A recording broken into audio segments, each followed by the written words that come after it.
Thank you very much, Dr. Sheets, here today.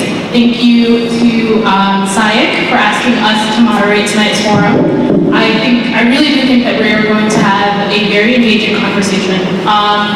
First, allow me to introduce the candidates at our forum tonight. First off, we have Melvin Carter, Elizabeth Dickinson, Tom Goldstein, Tim Holden, and Guy Simon.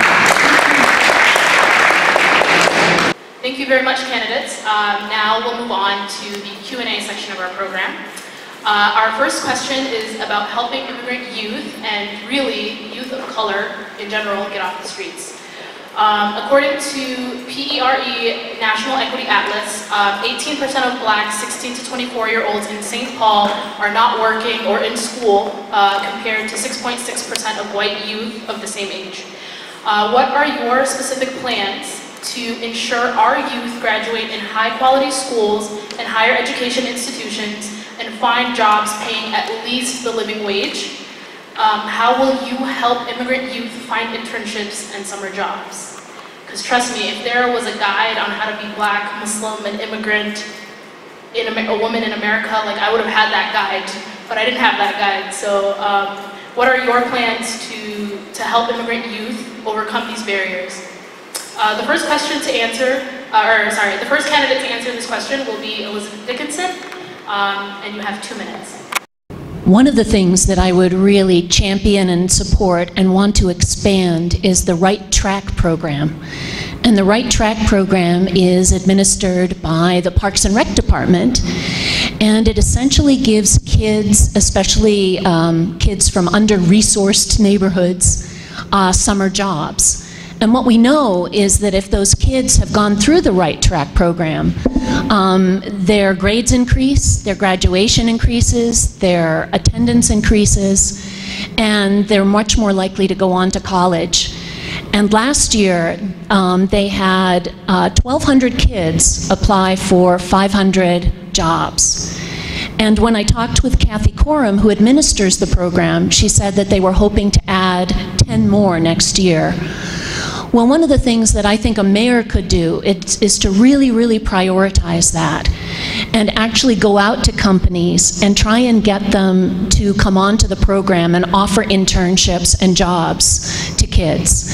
Because what she said is that although they tend to be reluctant to start with, once they've gone through the program, the businesses find out how great the kids are and they want to continue in the program.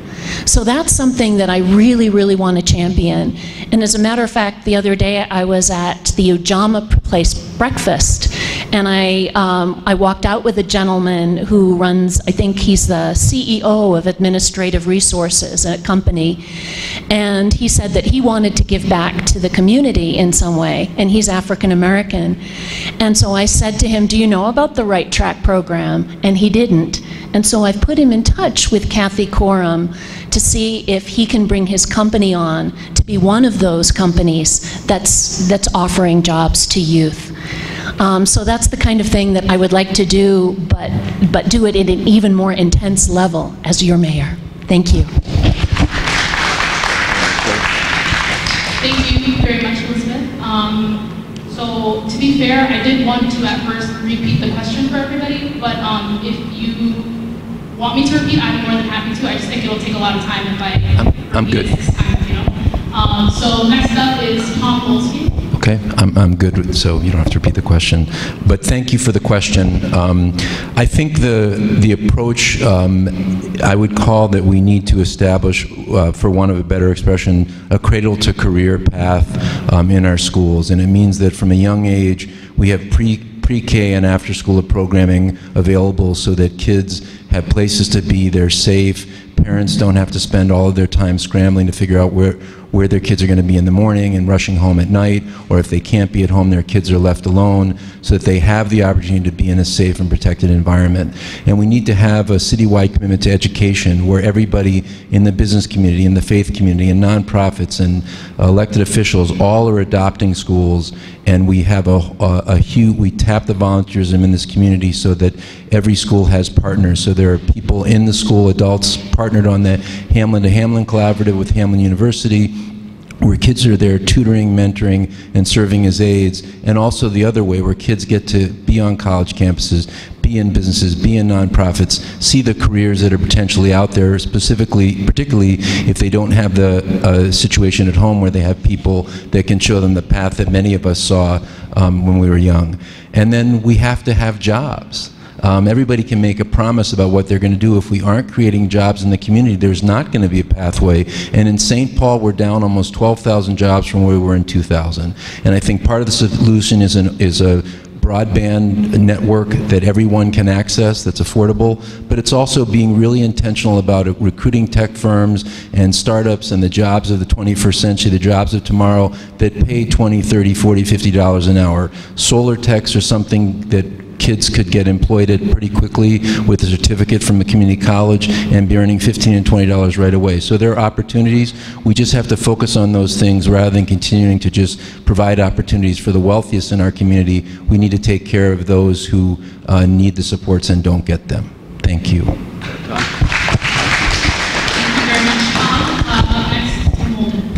Thank you for the question. This is probably the most important question we need to get right that we're going to talk about tonight. Our youth and our children. We need to love one another, love our children, create a safe environment for our children. We've got way too many people that are having kids that these kids are not getting the direction they need. Parents are incarcerated. Kids are coming from broken homes. There's a tremendous amount of turmoil at home. Kids are going to school hungry. A lot of issues. We need to find a way to resolve these issues. These are big, big things that need to be addressed. I worked with kids at the St. Cloud Children's Home, and the kids up there all had issues. Some of them had mental health issues. But when you sat with them and you'd give them time to just listen to them, let them talk, they'd open up. They were wonderful, just wonderful people. But they were in a shell because they weren't listened to. Their parents weren't there for them. A lot of these kids needed love. And that's the most important thing we can talk about tonight on this stage is love. We can fix a lot of problems by listening and loving one another. Jobs for youth are important. How do we create jobs for youth? Commerce. We need to create commerce in the capital city. 25 years of business experience, we need to listen to businesses. That hasn't happened for the last 12 years. The current administration, our city council person, Russ Stark, hasn't been in my business for 12 years. 12 years. Unacceptable. We need a mayor that's going to listen to businesses, going to cut some of the red tape and all the regulations and all the zoning and all the rules and all these things, and let people go to work. Thank you for your time. Next we have Donatello. Thank you.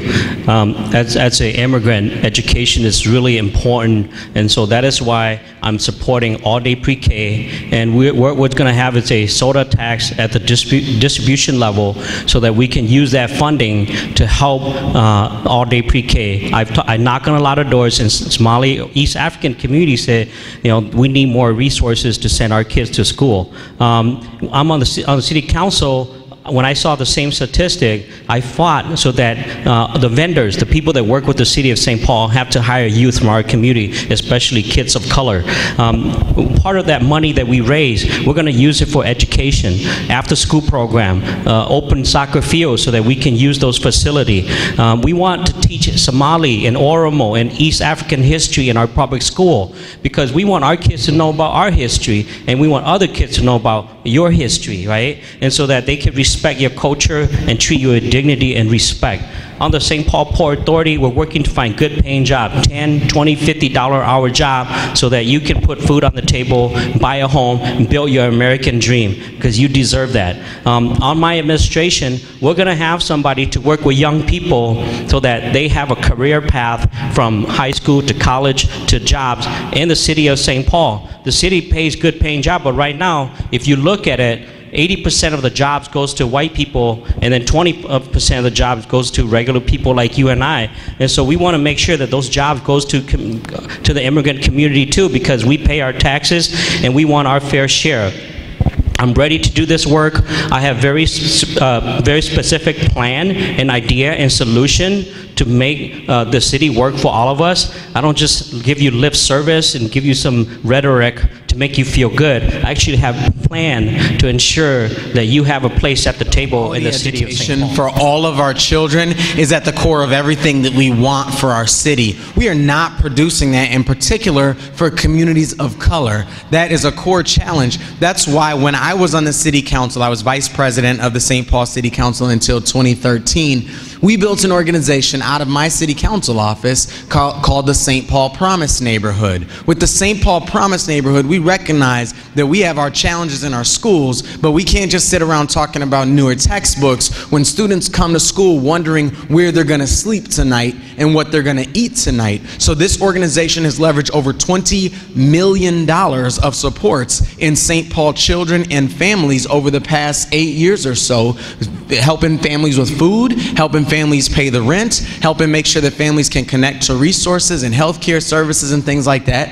And our students are learning. That's really powerful. I've spent the last 4 years as an education advisor to Governor Dayton. I've led the charge at the Capitol on things like early childhood and pre-K, and I'll continue to do those things. I don't support a soda tax because it's regressive. It takes a higher percentage of money from people who have lower incomes. So I don't support that, and I definitely don't support using a system like that to pay for something as critical as education services.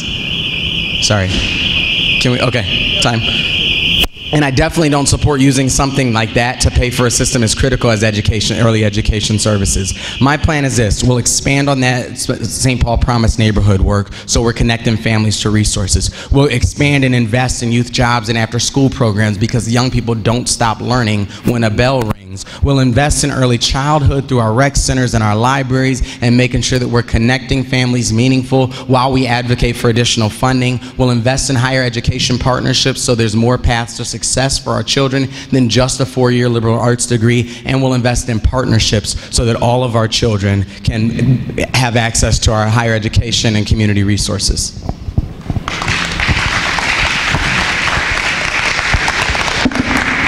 Thank you to all your candidates. Our second question is about after-school program for teens. We hear that most 13 to 18-year-olds get in trouble after school hours. What are your ideas of existing funding streams to create non-traditional after-school programs and culturally specific programs during the school day tailored toward urban youth? First, we'll start with Tom Goldstein.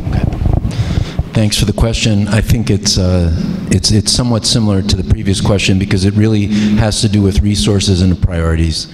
As a city, at Washington Technology Magnet School, when I was on the school board, we built an amazing program there where there were all kinds of after-school activities available, both culturally specific and general science. There was aeronautics, an amazing, there were grants that were sought, and a lot of investment went into technology. So that's really the program of the future, that we need to have that available in every school. The real question is, why don't we have after-school programming available right now in every school? What's stopping us? Why do we have rec centers that are being closed, and why aren't we, schools and rec centers, working in tandem so that throughout the day there is that continuum of care?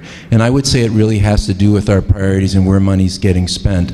As much as people may be excited about the soccer stadium, if we want to see Somali eventually player on the Minnesota United. We need more soccer fields for that to happen, for kids to play. We don't need a soccer stadium. A soccer stadium is going to be irrelevant to whether kids, so it really gets at recreational opportunities.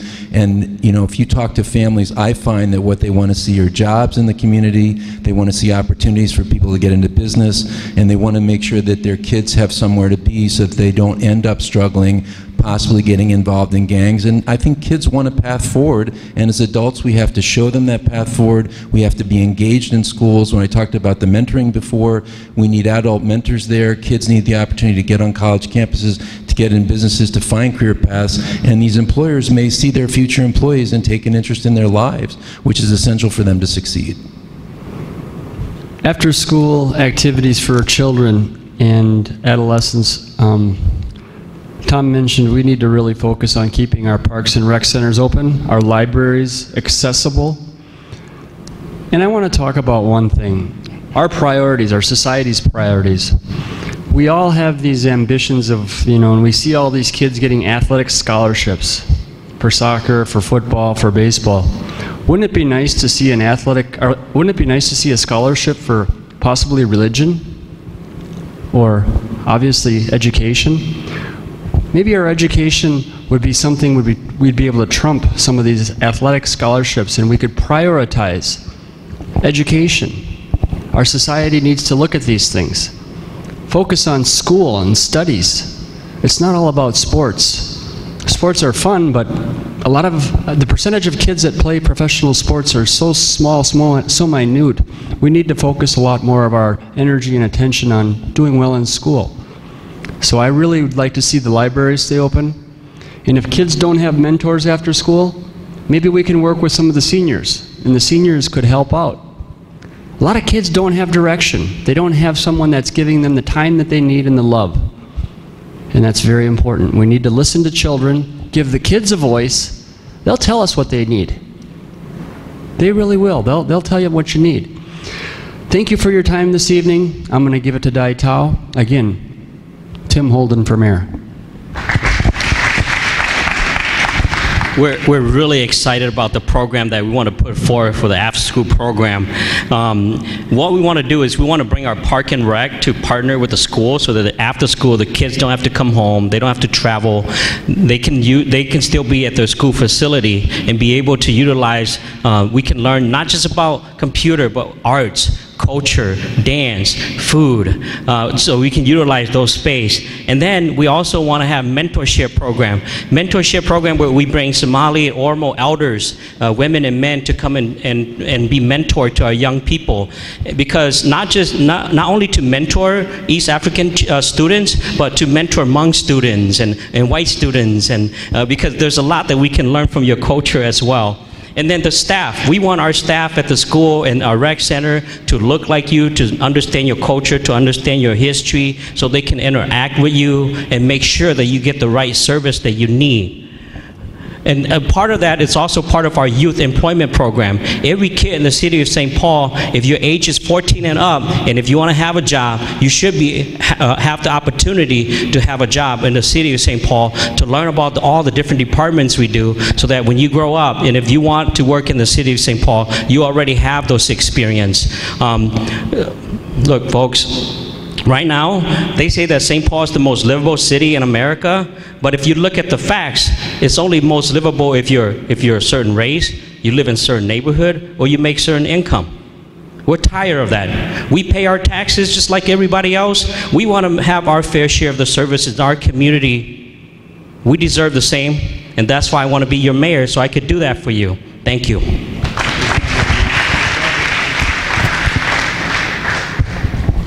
I grew up in the rec centers and the parks of St. Paul, running track for the Martin Luther King Center, playing football for Jimmy Lee. So this is a passion of mine. Like I just said, we know that young people don't stop learning just because the school bell rang. We need to leverage our community centers to make sure that we're providing high quality, affordable out-of-school time.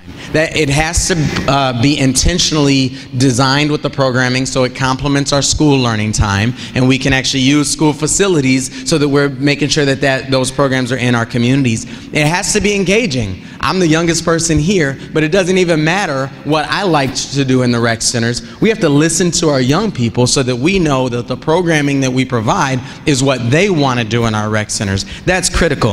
And it has to be accessible. That means it has to be affordable. We've disinvested in programming. We don't provide programming dollars in our rec centers, so that means we rely on user fees. Well, the user fees families can pay in Highland Park will get you a much different program than the user fees families can pay on the east side. That needs to change. All of this, though, is about priorities. You know, when we look at where we've disinvested in our rec centers, that's where we have our biggest public safety challenges. And because we have public safety challenges, there are folks on this stage, for example, Councilmember Tao has a proposal that says we should hire 40 new police officers over the next 4 years at a cost of about $10 million.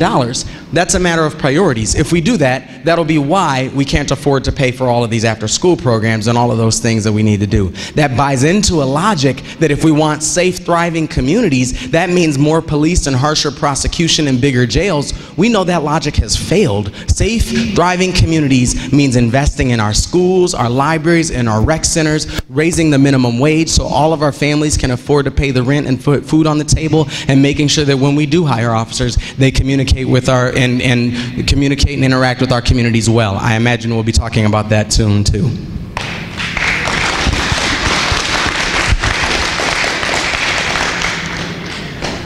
So I think the question was actually about finding non-traditional funding sources for some of these activities. And I definitely support reprioritizing where we spend the money that we do have and making sure that it goes less into the bright, shiny objects of large development and more into the neighborhoods, into the parks and rec centers, and into the libraries. Additionally, where I see a place where we could have some non-traditional funding is through the Pilot Silent program. And this is a voluntary program that is being recommended to the city, where big ed, the big educational institutions, the big medical facilities are asked to pay the kinds of property taxes or something towards the property taxes that they're traditionally exempt from.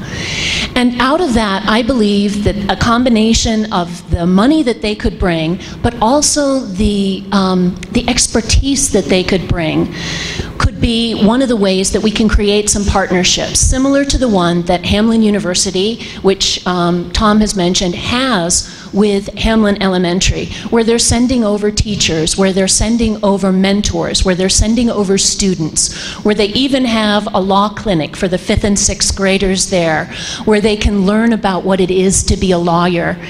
I believe that if we have similar partnerships with some of the other private institutions, like McAllister, like St. Kate's, that we can bring in some of that expertise and some of that funding to the parks and rec centers and start to provide culturally appropriate education and activities that everyone can enjoy. Thank you. Thank you very much.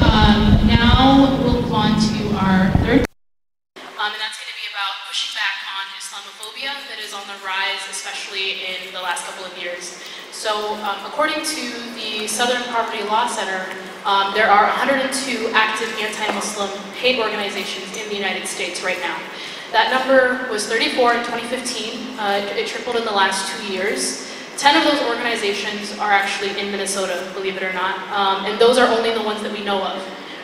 Just in the last 9 months alone, the ACLU and the SPLC reported 1,000 plus incidents and intimidations against Muslims. But more than incidents and intimidation, lives have been lost. On January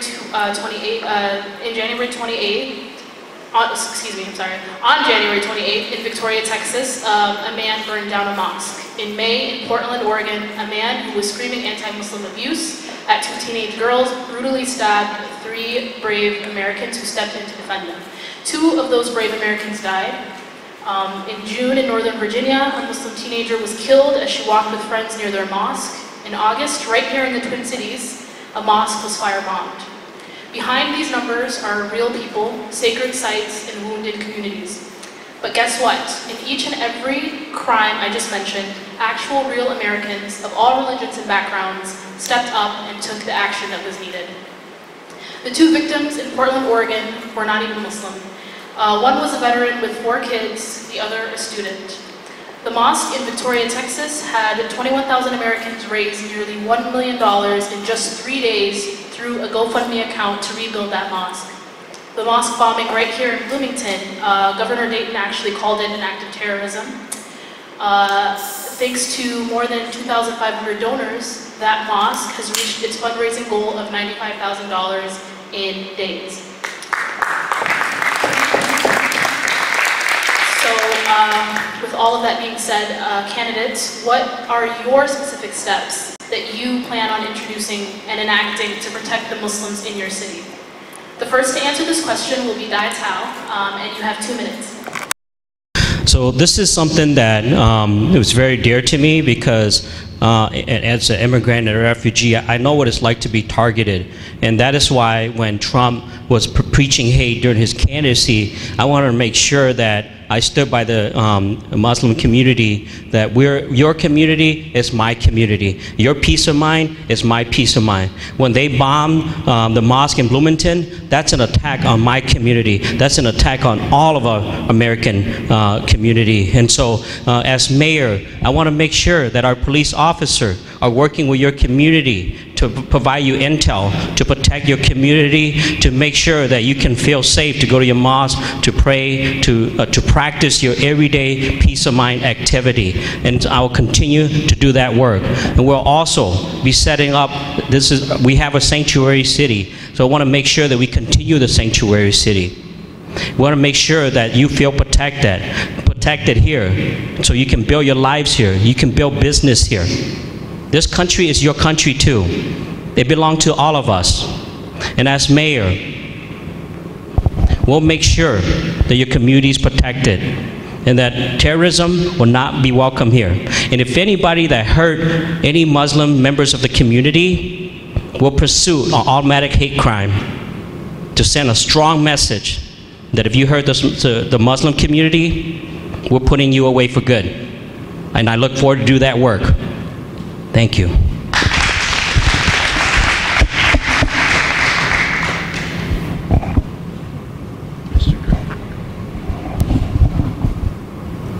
When Dar al-Farouk was firebombed this summer, that shook me to the core. I actually stopped what I was doing that day. We drove out there. I spoke at the press conference to just say, hatred is not welcome in our community. People looked at me and said, we're not in St. Paul. What are you doing out here? And I said, it doesn't matter whether we're in St. Paul. This is our community. We brought water for the folks who are out there. And the beautiful thing that happened, I asked the imam, I said, where will people be praying today? And he said, well, we're just going to have to pray in the grass. And we knelt in the grass and prayed for peace and for love and for unity, even in the face of hate and terror. And that was honestly one of the most beautiful moments of my life. I think being there personally is important. And as a mayor, being there and standing with our community and saying, this is our community. There's no such thing as just, hate crime isn't something that just targets Muslims. Any hate crime in our community victimizes us all, and we can't stand for any of it. So being there is the first thing. Making sure that our police are never targeting people because of their race, their ethnicity, their language, their religion, or any other reason, that our officers know that their job is to protect and serve all of us is absolutely critical. But it's not enough. We also have to make sure that everyone in our community knows they can count on high quality public services from our schools, from our police, from our firefighters, from our ambulances. And that again requires a mayor who's there not to just say this is our policy in City Hall, but to say I'm gonna get out of City Hall, walk in the neighborhoods, talk to people at community centers, talk to people through the community newspapers, and make sure that every single person knows we, starting from the mayor on down through every single other person who works for this city, we know that you and I are part of the same community, and we're going to build it together. Thank you.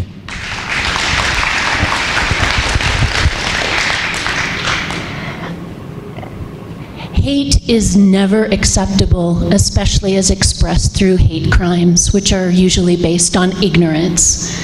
One of the things that I am really championing is to put the community back into community policing. So what I would require is that every police officer who has a beat, who has a regular beat, would be required to reach out to the community, to know who the leaders in the Somali community are, who are the people running the rec centers, who are the people running the schools, who are the people running the women's groups, and sitting down with them to get to know them, to know what their hopes and fears and dreams and priorities are. Where do they feel safe? Where do they not feel safe? And how can a police presence help them feel safer? And if any one of those 10 organizations that you said are in Minnesota that are dedicated to hate crimes against Muslims are located in St. Paul, we figure out where they are, and we go as a community, including police officers, including people that are sitting here today, and we say to them, you are not welcome to operate in our community, and we are watching you, and if you step out of line, we are going to be on you like a ton of bricks, because this behavior is not acceptable in our community. Other things I think we can do is to have a public education program, especially in our buses, our bus stops, that teach people what it means to be a Somali, what it means to be a Muslim, that shares some things that you would want to share with the community at large, that shows what is special about your community, whether it's about your food or your clothing or your beliefs, to start to educate the community, because as I've said, a lot of times hate is based on ignorance. Thank you.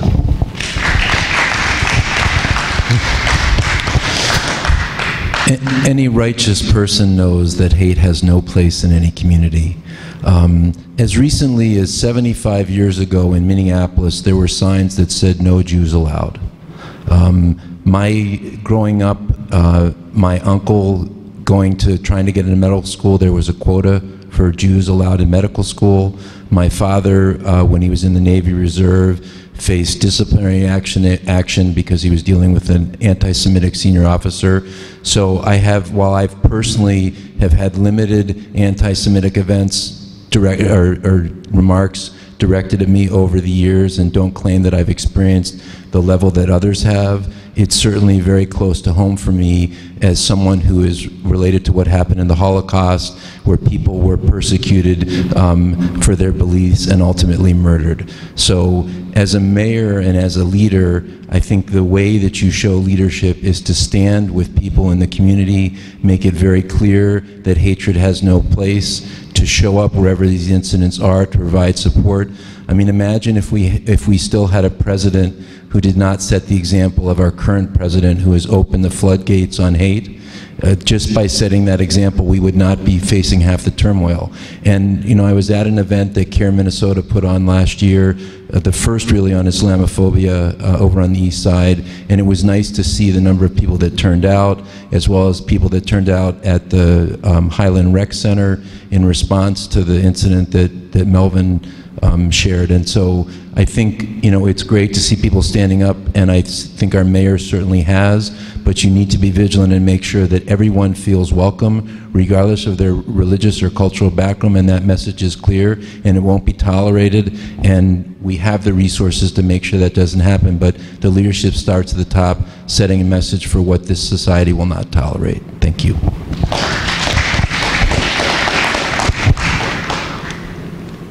I am very passionate about looking out for the little person. I don't know, it's always been in my DNA that if someone's picked on or looked down upon because of whatever it might be, if their skin, they don't look as good, they're heavy, I don't accept that, I don't like that. It's just not, it's not a human thing. We need as a society to look at each other with love. Give each other respect. It doesn't happen often. And a lot of times we are so stressed out in our situations in our daily lives that we can't take the time to acknowledge one another the way we should. Everybody's in a hurry. Everybody's in a big rush. We need to slow down a little bit and think about what the other person is thinking. Hate is unacceptable. It's ignorant. It's filthy. When a black person is beat by a police officer, that is unacceptable.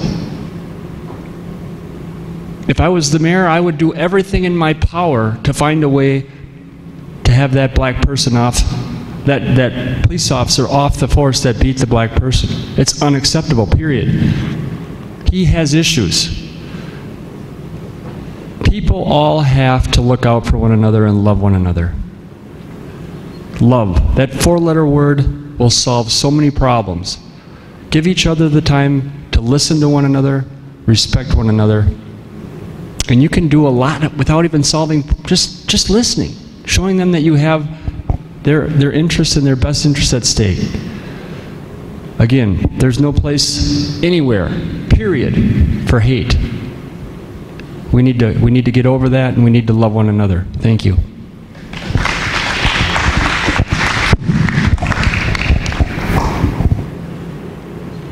Next question is going to be about Parks and Recs. We see that a huge part of contributing to reducing juvenile delinquency, having youth be less violent, health, and many other things that it improves for youth. Yet we sadly see that parks like Highwood Hills, Park by McKnight is badly affected, is not open, and it needs significant improvement. What are your plans for fixing parks like this one? If you have plans, when are you going to implement them? We will start with Melvin Carter. Thank you for the question. Like I said, I grew up in our recreation centers, and I was over at Highwood Hills this past weekend.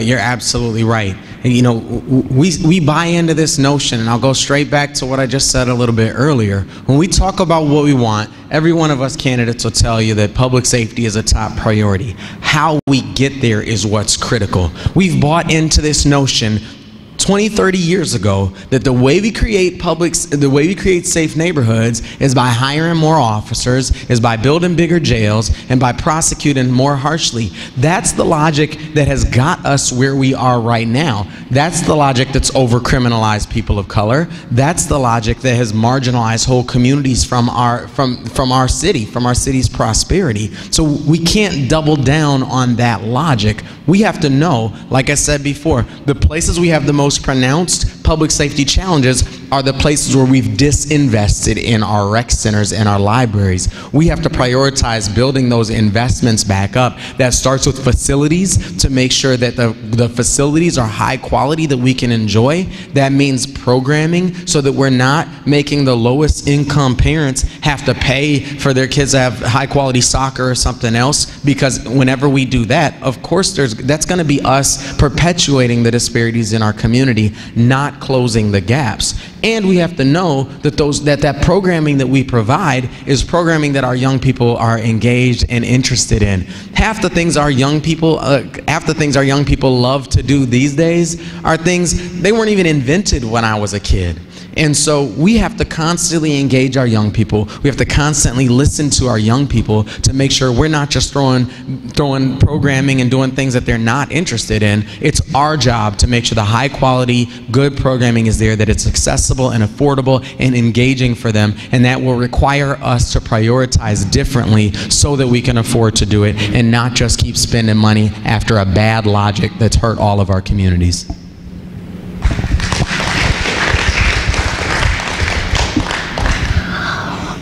When I met with Jane Prince, who's the councilwoman over on the east side last winter, she said that she had only asked for one thing from the budget for her section of the east side, and that was for increased rec center hours, and she didn't get it. So I think that you absolutely need a mayor who's going to prioritize Parks and Rec and not to be distracted by investing in things that don't, frankly, pay the community back. Whether it's investing money in stadiums where there are not living wage jobs, or whether it's investing in things like the theater downtown, which had millions and millions of overage in terms of its costs. I think there's a great weariness with investing in all of those things, and I do believe that most of us sitting up here believe that the money is most well spent, that is spent in the community, that is spent for Parks and Recs, that is spent in the libraries, and that is spent creating programming that reflects the diversity of the neighborhood and that has input from the neighborhood in terms of its construction. So I would absolutely support that, and I would absolutely welcome all of your participation to make sure that that happens. Thank you. So I appreciate this question because I have been making that argument for the last several years. And a little bit of history here. When the city built the Saints ballpark, they got $25 million from the state in the form of a deed grant. They took out bonds for $17 million. They shifted $500,000 from the Parks and Rec to the Saints ballpark to fill a funding gap. All money that could have, in theory, gone to Parks and Rec. And as a council member, Mr. Carter voted for that stadium. So it's ironic that now he's talking about the needs for Park and Rec when he voted for something at the time that the Parks Director was saying we didn't have money for the East Side. Similarly, Mr. Tao voted for the soccer stadium in which $18.5 million of public money is going into infrastructure, while we have a park nearby on Grigg Street being planned that is $1.5 million short, and the city is trying to find the money. Somehow we find the money whenever it is a big project, but when it comes to Park and Recs, when it comes to youth services, when it comes to after-school programming, we don't have the money.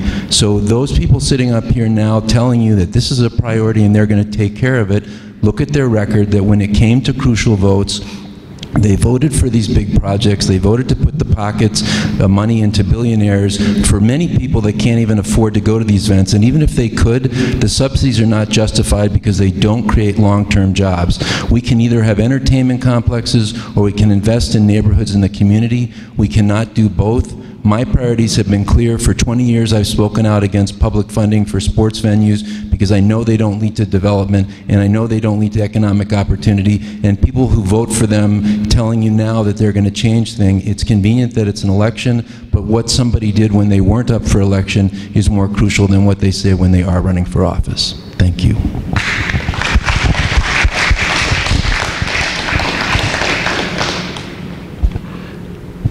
What Mr. Goldstein said just now was 150% correct.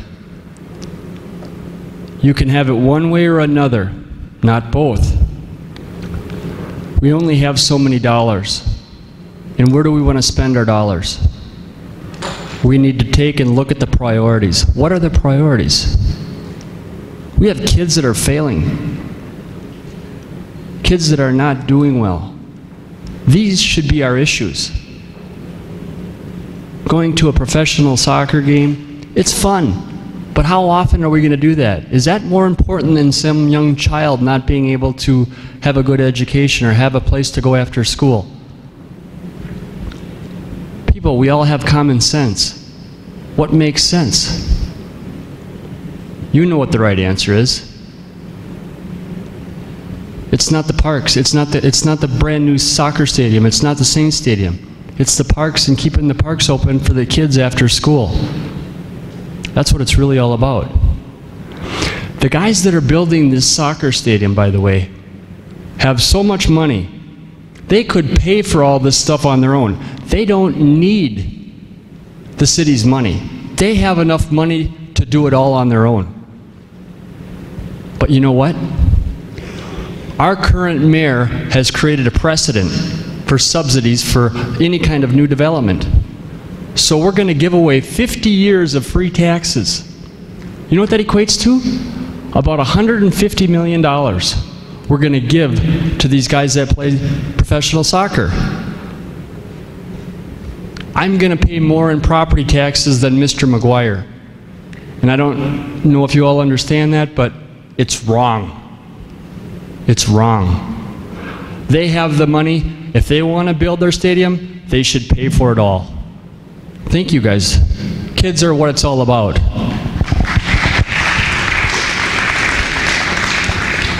Thank you. You know, I'm really proud of the work that I've done, and I know I could do better as mayor. The Titanic, across from the Titanic, I'm working on a $7.6 million to have a park there, green space, so that the community can use that space. I'm working on a $9 million Sheffer field, so that we can remodel that. I worked on the Oxford field, the playground. I worked on making sure that kids from the community can have access to our swimming pool for free. You can bring your family, your cousin, your relative to use our space because those space belong to you. I also work on the Frogtown Farm. So now we can have a park over there with the farm. I'm sharing this with you because I have a history of getting things done for the community. I have a history of getting things done for you and young people. As mayor, I'll continue to do the same thing. I want to put youth and communities of color and immigrant community on the park commission so you can help decide what to do with our park and rec so that the city don't make the decision for you. You're at the table making the decision with the city. Now, Melvin has actually, if you look at the record, he betrayed your trust. He quit on you in 2013 to get a higher paying job.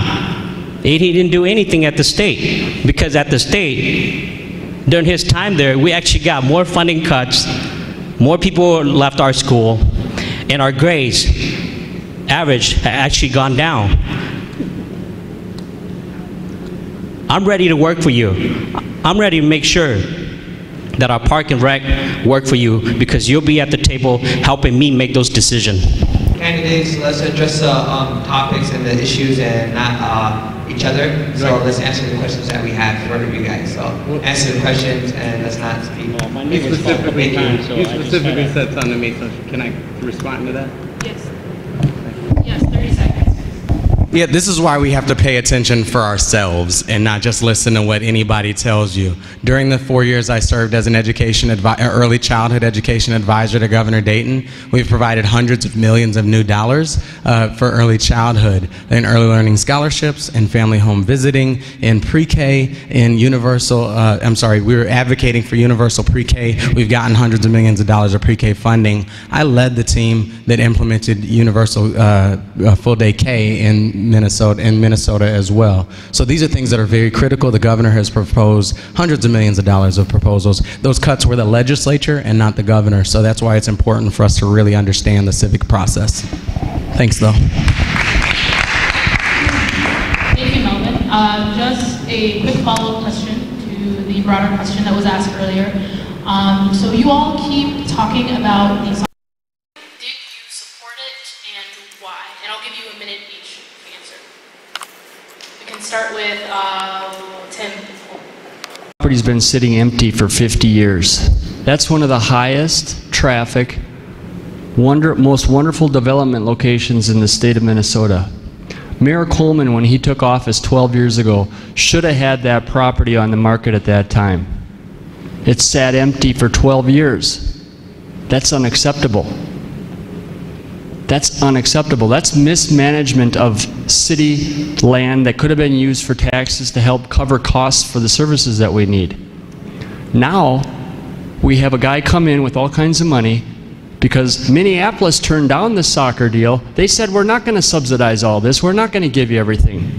Well, Mr. Coleman panders and says, okay, we'll take you over here and we'll take it on. Because he wants to put it on his resume. You know what's going to happen? He's running for governor, Mr. Coleman. And you know what's going to happen? He's going to get all kinds of money from guys that have all kinds of money. McGuire, Polad, Taylor, these are the guys that own the sports teams. It's all about money and it's wrong.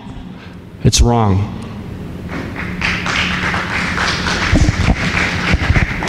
Absolutely, I support that deal. And I helped work to make sure that it came through because, look, it's going to bring economic vitality into this community. Soccer is an international sport. St. Paul is an international city. One of the things that I put in onto the purchase agreement or the operating agreement is that to make sure those food vendors reflect our community because we want to make sure the immigrant community have an opportunity to run their shop there and to make a living.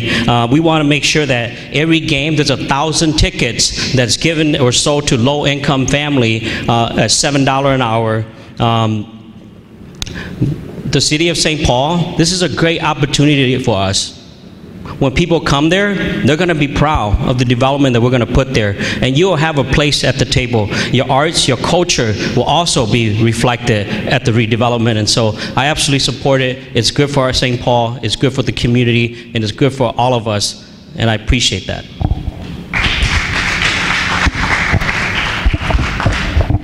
I'm excited to see us put the world's game in one of Minnesota's most diverse neighborhoods. I'm even more excited. What excites me more than $7 tickets are the jobs and the business opportunities that we can create through construction. And I know that those jobs can come to our communities because when I was on the city council, I led the process to build the city's Department of Human Rights and Equal Economic Opportunity that has resulted in millions of dollars of new business opportunities for businesses owned by people of color and women. That's important work to me, and I'm excited to see that through. I'm excited to continue to push along University Avenue for a big vision for how we develop there. The other thing I wanted to come back to is the last question you had specifically asked about Highwood Hills, and I want to respond to that as well. I think Highwood Hills, we have hundreds of families right there who live there and deserve high quality recreational services. As mayor, I'll put recreational kind of Parks and Rec staff there to be after hours to make sure that that community can rely on high quality recreational and community center right there in our community. That's something we should already be doing, and we'll do that when I'm mayor.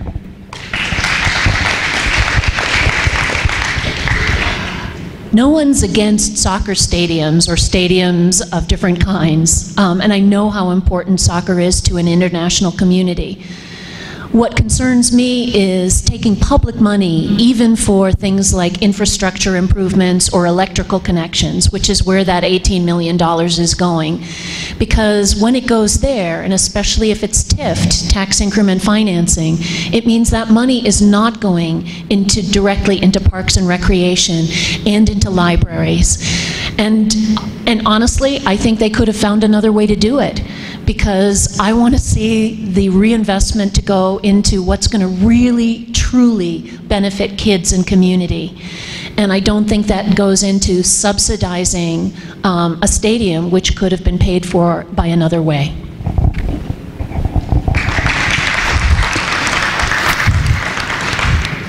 I don't have opposition to professional soccer. I think it's a bit silly that we built a separate stadium and we have TCF Bank Stadium and the $1 billion Viking Stadium already. But I do object to the public funding of a stadium that is going into the pockets of billionaires. The 4 wealthiest people in the state of Minnesota own that team. I think it's safe to say I led the opposition. I put together forums with other neighborhood organizations because the city was not transparent about the process.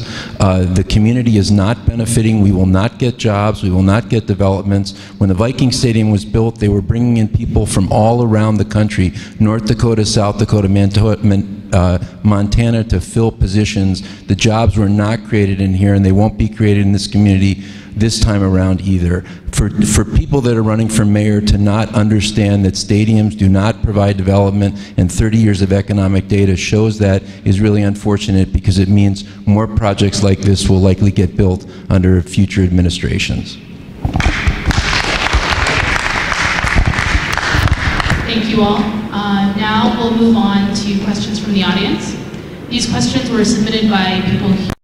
Our volunteers screen them and we'll ask them to you. So for each of these questions, or for this particular question, I'm sorry, I'm going to give the candidates 2 minutes to respond.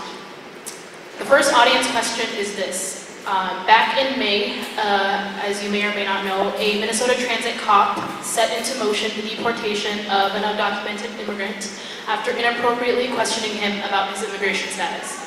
There was actually a YouTube video that went viral, and the current immigration issues don't just affect our fellow Mexican immigrants, it affects every immigrant community in St. Paul. So the specific question is, do you want St. Paul to be a sanctuary city?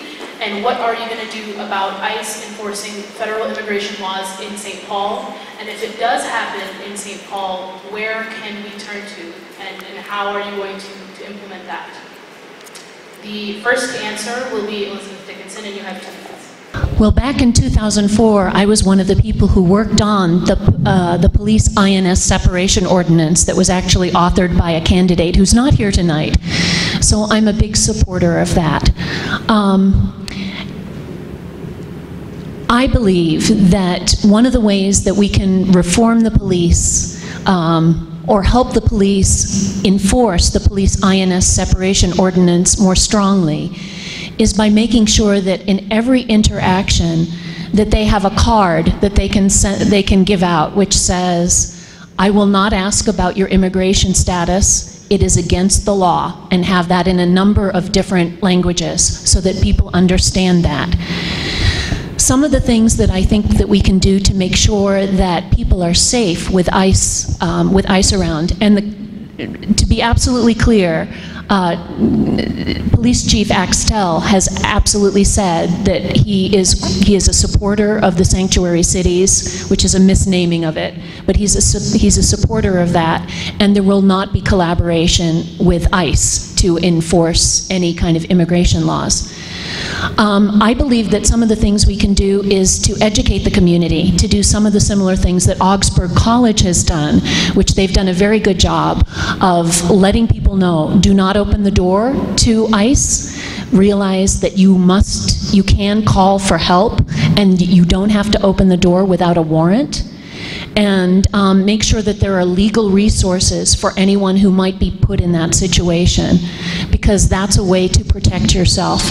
It is criminal to me that there are people that are afraid to send their kids to school because they don't want their families torn apart and to have part of their family deported. That's just not acceptable in our society, and I am a big supporter of the police INS separation order.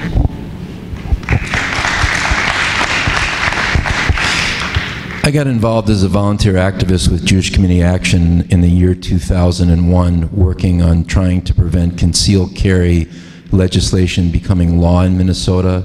And in the process of volunteering with JC, I was also involved in working on the INS separation ordinance and the first attempt at establishing a municipal driver's license for anyone, regardless of whether they're a citizen or not. So I would, as a minor effort, but not as a aside to this, I think we should be looking at a municipal driver's license so that everyone has a driver's license in Minnesota, because that's a safety issue, and it's something that people should not have to break the law to drive.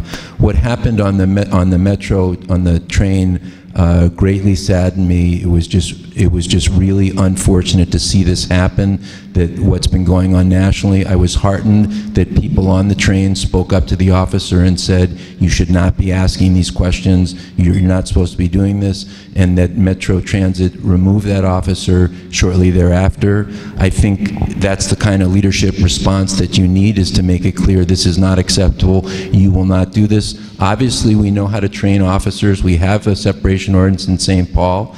The mayor enforcing it is what's happening now. I would continue to do that, make sure that officers are trained. I think St. Paul officers know that they're not to ask questions, and Minneapolis has been trained that way as well. And we have to be willing to stand up against the state or the federal government if they have other ideas and are attempting somehow to circumvent that effort. St. Paul Police will not aid ICE or INS in questioning people's status or attempting to deport them as a result of a minor infraction or something like that. And I think all the candidates running have that feeling, and that will be the policy. And I'm appreciative that the chief and others have stated that that's how they will enforce it as well.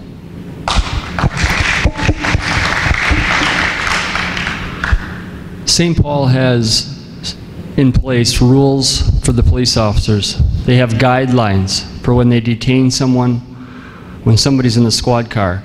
And these things are in place for a reason. The Metro Transit police officer asking questions as he did was uncalled for, unacceptable, period. He was taken off of the job, which is what should happen. We've also got police officers that are brutally beating people. That's also unacceptable, and those guys should be gone. They're not. They're still in the police department. I'm carrying paperwork with me here of police officers. I've got a stack of different law enforcement officials that have broken the law, and they're given lesser sentences because they're a part of the criminal justice system, which is unacceptable. The police need to be held accountable as everyone else.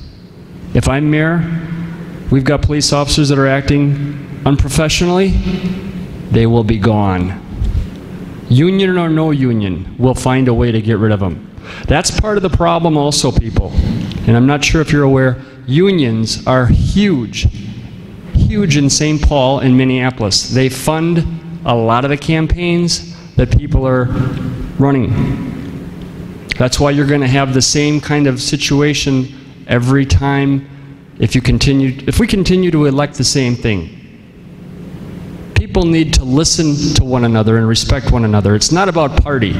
This election is not about party. It's about common sense. Who has common sense to listen to everyone and respect everyone? That's what it's all about. Forget the party. Be thankful you're here. I'm so proud to see everyone here in the room tonight. Again, common sense, people. Get out and vote for the people that you know, when you look at them in the eyes, are going to do the right thing. Thank you.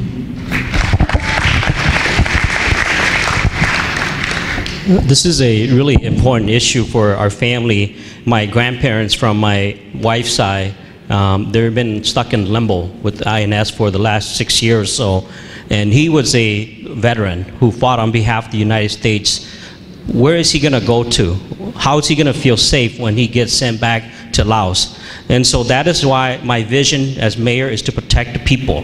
That's why I support the Minnesota 8. That's why I defended DACA. That's why I support Sanctuary City. And that's why I support a municipal ID passage. And I also support the driver license passage, so that everybody in the city of St. Paul, Minnesota, they can feel that they belong here, because this is also their city. But we need to go beyond that. We need to create economic opportunity for all members of our community. That's why I'm proposing a strategic strategy around economic development, providing tools just for immigrant community, for women, for millennials, so they don't compete with each other, but they have access to the resource they need to start their business. Microloan, car loan, access to good housing, access to opportunity, so that they can build their dream. Their kid can go to school here and become the next mayor, become the next governor, become the next president of this country. As mayor, I'll make sure that our police officers are not working with ICE. And if they do, if they ask, they violate your rights, we will hold them accountable. And I look forward to doing that work with you. Thank you.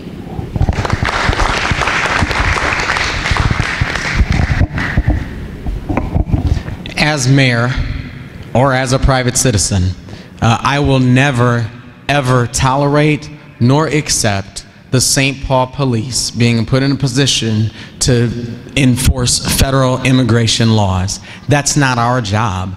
Our job as a city, and the job of the St. Paul Police Department, is to make sure that everyone in our community is safe. And none of us can be as safe as we can be unless we are all feel safe. We can all feel safe calling for help from our police, calling for help from our fire department, calling for help from our ambulances. My house was broken into this past summer, and my neighbor called me right away. He didn't call 911 because he didn't feel comfortable calling 911. He called me. We're all hurt when some people in our community don't feel safe calling 911. The question isn't what's our opinion about it, though. The question is, what's our plan? We owe it to you to have a plan. I support driver's license as well. I don't just support them. I've actually spent time at the Capitol advocating for driver's licenses for people, undocumented immigrants in our community. That means fixing those relationships between officers and our community starts with how we hire. It starts with how we hire. Do you know we hire people from all over the state who are certified law enforcement officers, and we train them on how to interact with people in communities of color? The first plan that I'll implement is a character-based hiring, which says we need to turn that around. We need to hire people in our neighborhood, people from our neighborhoods who know our community and have a stake in our community, and train them to be officers. That'll work better. We have to train them on our use of force policies, and we have to change those use of force policies so that we can hold them accountable when they go outside of our expectations. And we have to be present and accountable and visible in community, with the mayor not just having this policy in City Hall, but coming out in the community and saying, you are part of our community, we're keeping you safe too. Thank you. Thank you very much, candidates. We have a very thoughtful and interesting audience question here, and I'll read it to you. You have talked about the importance of working on racial equity during your campaigns. My community faces major health challenges, many of which are tied to tobacco use. There is currently a proposal to restrict the sale of menthol tobacco to adult-only tobacco shops that I believe would help prevent young kids of color from ever starting to smoke. Our community has been working on this proposal for 2 years. Can we count on you to support this ordinance, and what are your thoughts? I do support the effort to restrict the use of menthol products. I am concerned about whether the decision to take them out of all the other store and put them into tobacco-only stores is going to lead to a growth in tobacco stores. The fact that tobacco stores themselves are not regulated the way the other stores concerns me. So I hope that in the process of adopting this ordinance, we make sure it does not lead to the growth of stores selling just tobacco products, because as I understand the regulation, the feeling is that by restricting it from being in convenience stores and gas stations and everything else, it can be policed more easily by just being in tobacco shops. And if that's the case, great, but I am concerned because of the fact that we don't have restrictions on tobacco shops, that it could lead to the growth of more tobacco shops selling those products. So I think we need to make sure we take care of that piece as well, so it will not lead to proliferation and in fact have the unintended consequences of more menthol products being in the community than less. So restricting it is one thing, but then making it available through one particular store, I always worry about unintended consequences of policy, so I hope we will take care of that as well, so we don't end up having another problem that we didn't plan on, that it has the reversed effect and sales end up going up. Okay, thank you. Thank you. I've never smoked and never chewed or any of these other things. I think the last thing we need to do is allow kids to have access to any of this stuff, period. They should have to be at least 21 years old to buy or walk into the store. And even at 21 years old, I thought it was 18. No, it's not an age issue. Okay, well, I would like to see it banned altogether. It's bad for a person's health. If I can find a way to save someone's life because they're not smoking or using menthol, I'm going to try and say, hey, let's talk about it. It's expensive also. I'm fortunate I've never had an issue with it. Some people have an addiction to it, and you know, that's something obviously that they have to deal with. But I definitely would like to see that go into place, yes. I don't want kids at all using menthol, tobacco. I think it would be a wonderful thing to make sure they have to be 21 to be even thinking about using any of these items. Take care of our kids. We need to, as parents, be directors and listen and watch what they're doing. If we think they're doing stuff like that, I've got twins that are 15 years old, and you know what? I think they've done some of this stuff in Woodbury. They live in Woodbury. They do this vaping and they do all these other things. They think it's cool. Well, it's not cool, and we have to be role models for our children so they don't get caught up in this stuff. By all means, no, we need to stop that and make sure that that can't happen, where kids can utilize it. Thank you. I support a menthol ban, and you know, if possible, I think it's fair to ban from all stores that sells tobacco, and I think that the 21-year-old restriction is something that we should also be looked at.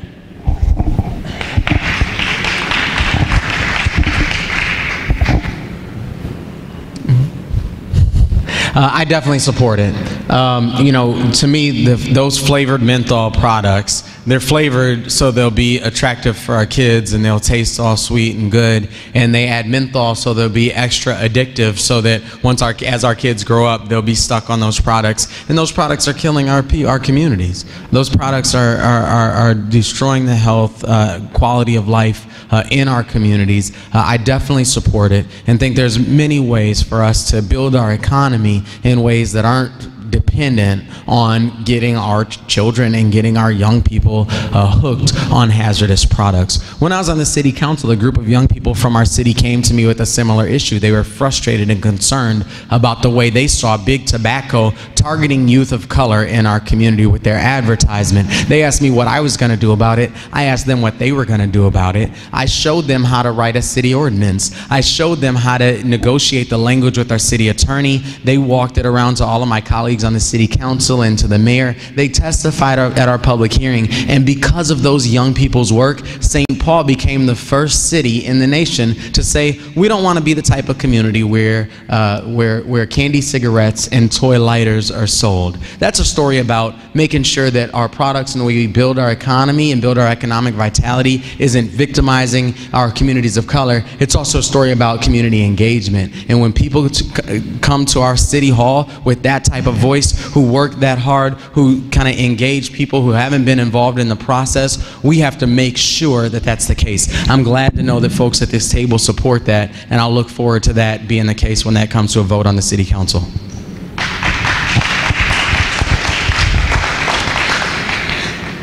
So I used to work for the Association for Non-Smokers, and I was one of the people who helped organize and pass the state smoking ban for bars and restaurants. And this is really personal to me because my mother actually died from the effects of smoking. And the way she started was because she was working in a place where she was the only non-smoker, and everyone was smoking around her, and that kind of got her into the habit. And although she stopped smoking, I think when she had a major heart attack, it still affected her, and a few years later, she actually died.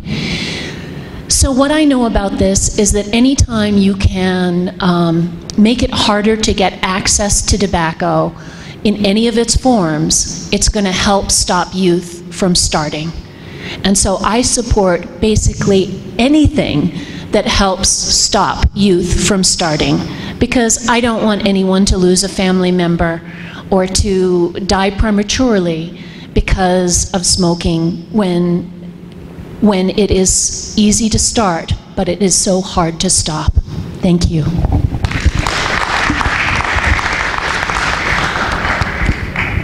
Candidates, Edina became the first city in the state to raise their tobacco sales to 21. Would that be something that St. Paul can do, and if so, do you guys support it? Yes, absolutely. I would support 21.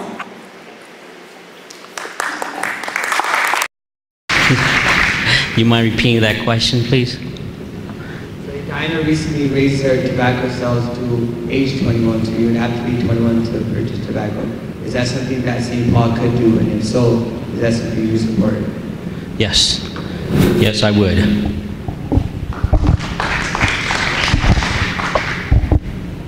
That's something I'd be willing to consider. I have to be honest, it's not something that I've deeply considered at this point, but it's definitely something I'd be willing to consider. We know that we send 18-year-olds off to fight in our wars and to do all other types of things. And you know, as I hear from young people in our community, that's something that I hear them talk about. We also know the extent, as Elizabeth just described, that tobacco products impact our community. What I'm concerned about, I don't want to criminalize. I firmly believe that addiction issues and chemical health issues should be dealt with as a medical issue, not as a criminal issue. And I would be concerned about over-criminalizing our communities, but it's definitely something I'd be willing to consider. Yes, I think I'd support it. I take Melvin's point that kids can be sent off to fight and die at age 18. And frankly, I would like to put that off till 21 as well.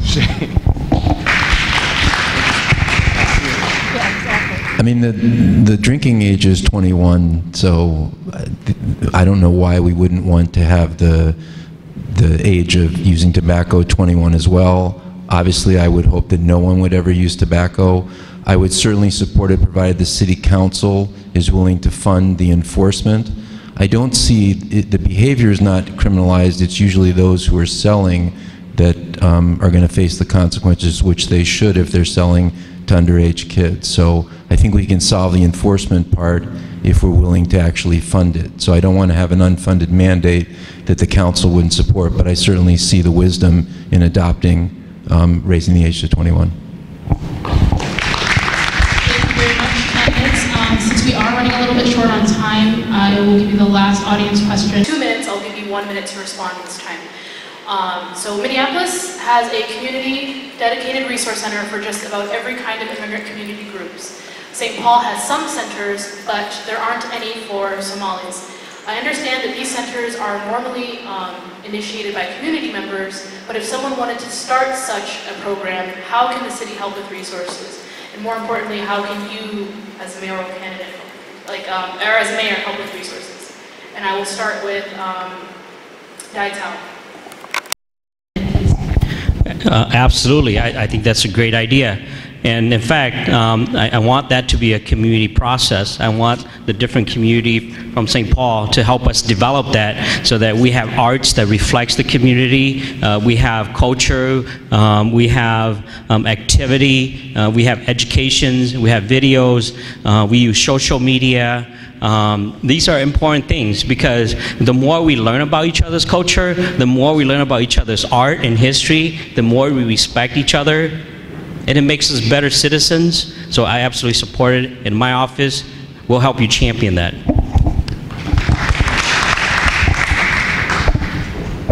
It's a very good point. That's a conversation I've had with some of those neighbors around Highwood Hills. That's a conversation I've had with neighbors in the Frogtown area who have said, we need a park and garden. That's why when I was on the city council, we started the process to create the Frogtown Farm and Garden. And that's a neighborhood that I've had with, that's a conversation I've had with neighbors in the Titanic building. That's why we started the process working with Trust for Public Land to create that 3-ring garden there in that space as well. So this is something that I've done before and something that we can absolutely continue to do. The process would be to engage your council member and engage your mayor, start determining where the community is located, and I'll also say that's a process we've done too, working in partnership with our Oromo Community Center, which is right along University Avenue near the Dawa Center. So that would be to identify where the best locations would be, help identify opportunities for both facilities and programming funding, and as mayor I'll definitely support that and look forward to working alongside you. Yes, I would say come up with a proposal, you know, decide if you want to find an existing building or build your own building. Come with some ideas about who is going to partner with you.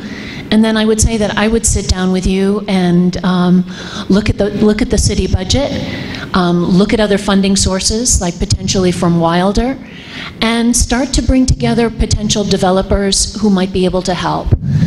One of the people that I know that does a lot of this kind of work is Steve Wellington. He would be somebody to bring in, because when the Tibetan community wanted to create their own Tibetan community center, Steve Wellington actually helped them find a building, and I think helped them rehab the building so that it could be a center for the Tibetan community. And I don't see why we couldn't have a process just like that to find something for the Somali community as well. For nearly a year, I've been running a campaign for mayor with the theme of people before politics. And it's about putting neighborhoods before the interests of wealthy investors and developers who seem to get the lion's share of resources in this city. Nobody from the community asked for a new ballpark for the Saints. Nobody from the community asked for a redevelopment of the Palace Theater downtown. Nobody asked to build the Penn Field with public money. Nobody's asked for $11.5 million to go to a practice facility for the Minnesota Wild in the Macy's building. And nobody asked Bill McGuire to come over here to build a soccer stadium that required $20 million of public money. Politicians asked for those things. Politicians drove those things because they aren't listening to the community, and they aren't listening to neighborhoods, and they aren't aspiring to do these kinds of things where you can provide resources to build centers or organizations like this. As mayor, I would change that dynamic. Those are the kinds of things I would support, and I would not support subsidies for the wealthy people in this community who do not need our support. I agree 100% with Tom. It's critical. We have a center that people from the Somali community can go to, and they can be heard. Very important. The Hmong people have a location. People of different cultural backgrounds have different centers they can go to, and the Somali people deserve it. We owe it to them. People all need to have a voice, and there is absolutely no exception. This needs to happen. It's a requirement for the city as far as I'm concerned. If I'm elected mayor, this will happen. Not only that, but we'll have somebody from the Somali community work on my team. I'd like to have someone come and work on my team as a liaison, so I know what kind of issues the Somali community has. I don't have all the background and experience that the Somali community has, and the only way we're going to get that kind of a exchange is to have somebody from your community on the team. And that's going to not only be for the Somali, but for the Hmong, for all different nationalities. We need to listen to everyone. We need to respect everyone. And like Tom said, stop subsidizing multimillionaires. Work on behalf of the small person. Help the little person. Thank you.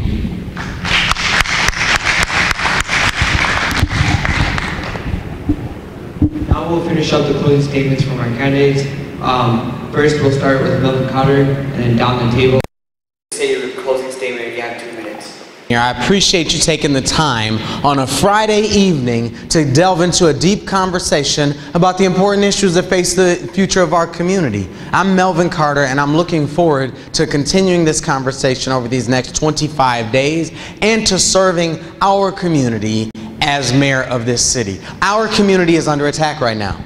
We can listen to the rhetoric, the divisive and hateful rhetoric coming out of Washington, D.C., and see that our community is under attack. We have seen people beaten and shot and attacked by police dogs with no one held accountable. We have a set of urgency. We have to approach this moment in our city and the country's time with a set of urgency. That requires, we talk about diversity, we talk about our disparities, we talk about our gaps here in the Twin Cities, and too often we talk about them as though they're a force of nature. We talk about them as though that's the natural occurrence, but the truth is the outcomes we face in our community are the inevitable and obvious result of decades and generations of policy and resource decisions that have been made without people who look like you and me at the table. That has to stop now. We need a mayor who knows what it feels like to be pulled over for driving while black. We need a mayor who knows what it feels like to sit in our schools as a student or as a parent to hope and pray for a teacher who looks like our child. We need a mayor who knows what it feels like to live on a block that's been devastated by foreclosure. We need our voices to be heard with power at City Hall. And that's why it's so important. One person as mayor can't change all of these issues by themselves. But one person as mayor that brings you into City Hall with me, that brings our young people and our people of color and our new American communities and all of our religions and languages to City Hall with us, we together can turn this tide and truly build a city that works for all of us. I'm Melvin Carter, and I'm asking to be your first choice in November. If I can't be your first choice, I'm asking to be your second choice in November. Let's do this together. Thank you very much.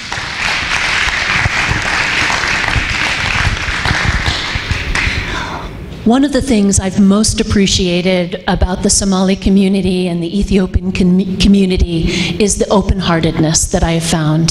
That I found whenever I sit down and talk with people, that you can have a real discussion about where people have come, what their hopes and dreams are for the future, and to come up with ways to get there. I'm obviously not part of the Old Boys Network. I'm almost the only woman in the race. And one of the things that I very much prided myself on is my ability to bring people together and to get things done.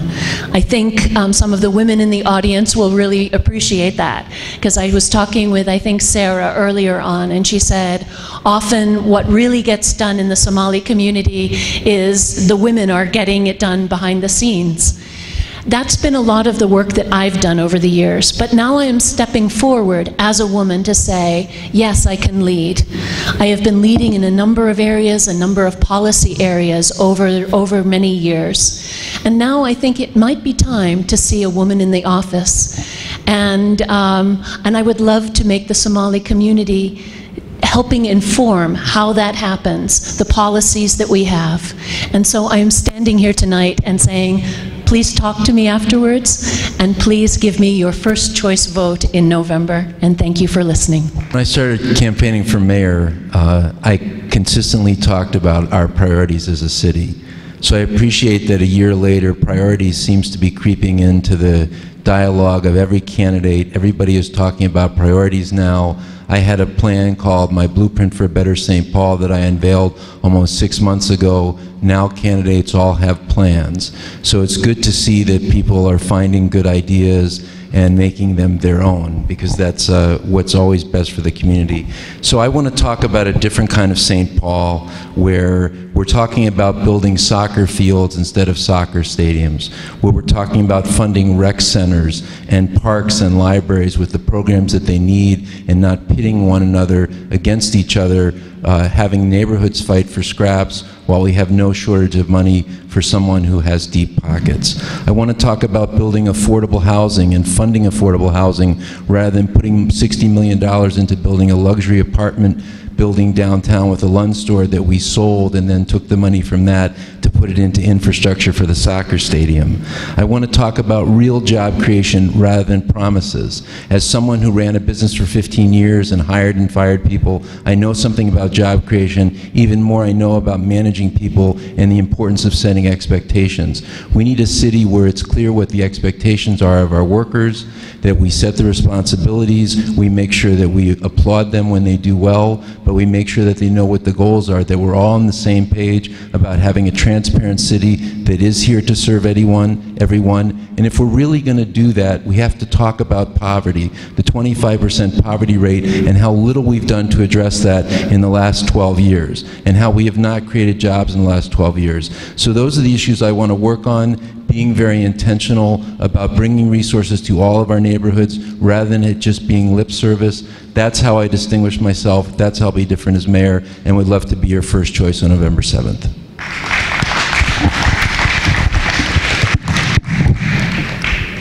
Everyone at the table here this evening, we all have our strengths, we all have our weaknesses. The next mayor that takes over is going to have a tremendous amount of problems that we have to deal with, tremendous amount of issues. The last 12 years, there's been a lot of things that have been going on that have been going backwards, especially for the small person, the people that don't have. That needs to change. If I'm mayor, I become mayor, that will change, period. I've mentioned before, I'll hire everyone on this panel up here today to be on my team. I can't solve all these problems by myself, nor can anyone else up here, for that matter. We need to work together. That's the only way we're going to solve the problems. We've got so many issues. What I want you to be, and I want you to think about this, not about party, it's about everybody. When you pick a party, you pick Democrat, Republican, green, blue, black, whatever it is, you're putting yourself in a position where you're already kind of in a mindset that, hey, I've got something I believe in, and so your mind isn't open. We need to keep an open mind to everyone. Party is the problem. I'll repeat it. Party is the problem. common sense people. I want you all to be the MVPs, the most valuable people in town. I want your mind, I want your first vote, and I want your power. Together, we can make St. Paul the best community in the world, but we have to do it together. Thank you. Thank you so much for coming out tonight. It means a lot for you to give your time to listen to us and what we have in store. Look, I'm proud to be an American. I'm proud to be an immigrant. I'm proud to have you as my American neighbors. As mayor, I want to fight for you. I want you to have a seat at the table. This is your country too. I want your kids to be proud to be who you are. Muslim, Somali, Oromo. See, as immigrants, we didn't come here to take from other people. We came here to help make this country a better place. We're hardworking, we're dedicated, we're courageous, we're communities of survivors. We just need our fair share of the resources. We need our fair share of the opportunity, just like everyone else. I want to make sure that your kids, they have the same opportunity, that one day they could become mayor, they could become governor, they could become president. I want your community to be treated with dignity and respect. I want the police officer in our community to treat you like the way they would treat their family members. I want your community to have access to capital so you can start your own small business, so you can buy a house. I want the people in Somalia and other parts of the world to be proud of you, that you came to America and you did something, and you're able to help your family back home, and you're able to help your community be strong, whether it's a shopping center, whether it's a cultural center. We can do that work together. Let's unite across race, across culture, across income, across neighborhood, across gender and generation. Let's fight for each other's hope. Let's fight for each other's dream. That's what America is all about. My name is Dai Tao. I love to have your support. I would appreciate your support. Thank you so much. And most importantly, thank you, audience members, for being here. Now, you better go out there and vote on November 7th. Have an amazing night. And thank you to our fantastic moderators.